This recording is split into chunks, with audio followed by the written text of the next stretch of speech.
High বন্ধুরা, হোলিতে কে কেমন এনজয় করলে আমাকে একটু বলো কমেন্টের মাধ্যমে। আমি কিন্তু খুব এনজয় করেছি, কারণ আজ আছে কাল নেই ভাই। জীবনে এনজয়টাই মেন, তাই না? সবার সাথে খুশি থাকো, হাসি থাকো, এটাই মেন। তো এই যে দেখো, এখানে সব আমার ফ্যামিলি, সব হচ্ছে ননাসরা, ননাসের যারা সবাই এসছে। আর অনেক জায়গায় গেছিলাম, এটা হচ্ছে লাস্ট, মানে বাড়িতে খেলা। সব জায়গায় খেলে এসেছি, বাড়িতেও গেছিলাম, ওখানের ভিডিও নিতে পারিনি কোনো কারণবশে।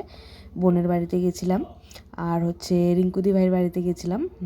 তো ওগুলো ভিডিও কোনো কারণবশে নেওয়া হয়নি, ফটো ক্লিক করে নিয়েছি। তো তারপরে চলে আসলাম বাড়িতে একটু সবার সাথে এনজয় করলাম। বর, ননাসের জামাই, শাশুড়ি মা, ছোটো ছোটো বাচ্চা, ননাসের যা, সবার সাথে একটু এনজয় করলাম।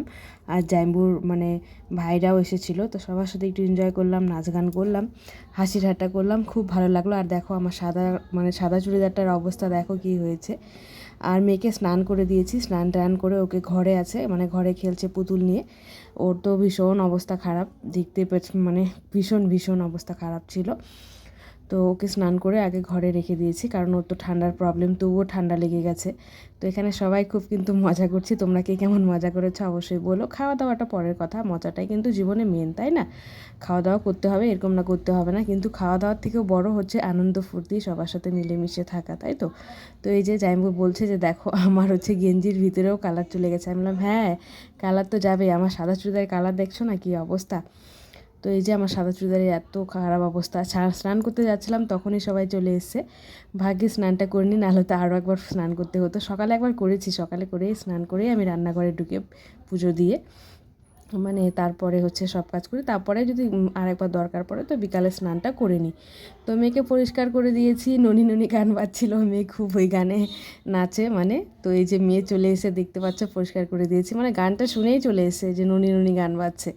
তো একটু নাচলো, নাচার পরে সবাই একটু এখন খাচ্ছে, খাওয়া দাওয়া করছে। আর এই যে দেখো সবাই নাচছে, পোয়া মাংস খাচ্ছে, মালপোয়া মাংস, আর হচ্ছে একটু পেঁয়াজি এসব করেছি, বেগুনি ফুলকপির চপ। তো এই যে মেয়ে এনজয় করছে, আর গেটের সামনে বসেই খাচ্ছে, কিছু করার নেই। আর এই যে মেয়ে খুব এনজয় করছে। এই যে মেয়েকে তবুও স্নান করার পরেও কে জানি একটা টিপ লাগিয়ে দিয়েছে, পার্পল কালারের, দেখতে সুন্দরই লাগছে।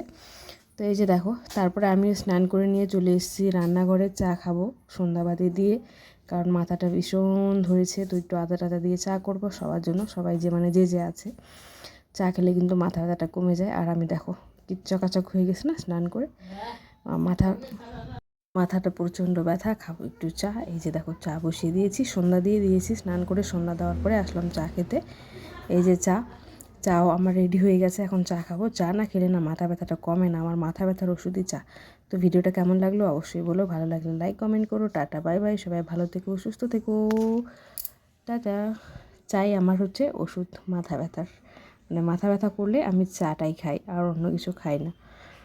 কি বলবো, আর এত নেশা হয়ে গেছে, মানে কি বলবো, মানে এরকম নেশা হয়তো কারোই হয়নি, মানে এরকম নেশা হয়ে গেছে।